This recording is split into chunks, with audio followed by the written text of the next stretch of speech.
ឈឺចាប់ពេញបានព្រោះតែតែក៏យ៉ានគាត់រាប់អានតែមានប្រាក់បងជាកម្មករបែកញើសហូសស្រាក់តម្រងតែបានបើប្រាក់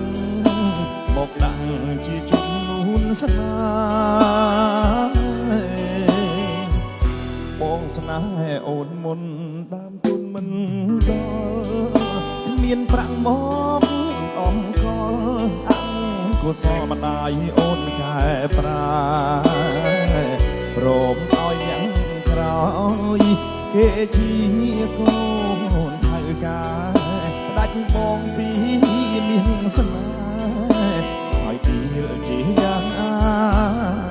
ស្រីអោអ្នកក្រ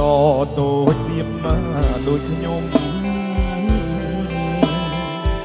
កាលដែលខំដាំកម្មផ្ដាច់យកទៅ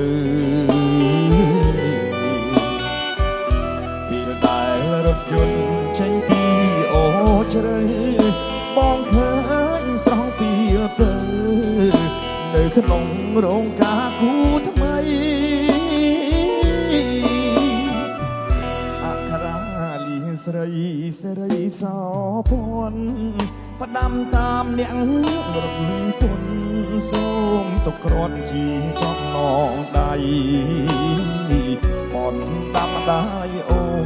នផ្ដាច់បងពីចរណៃជាតិនេះបងចាញ់ដៃព្រោះម្ដាយស្រីលួចកូនយកលុយ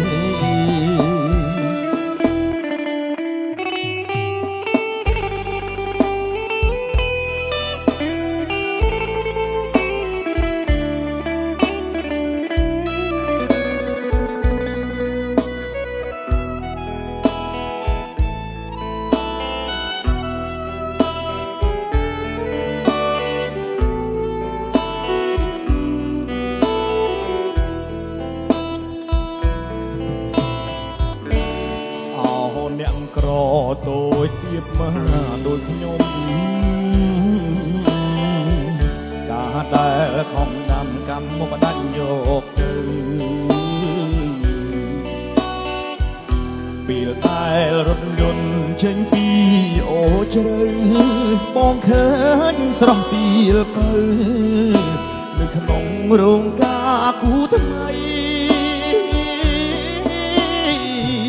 អក្ខរាលីស្រី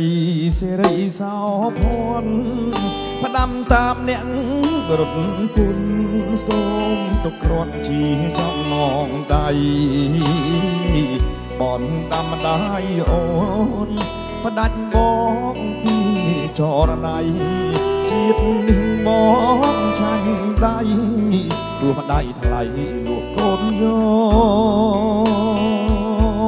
ក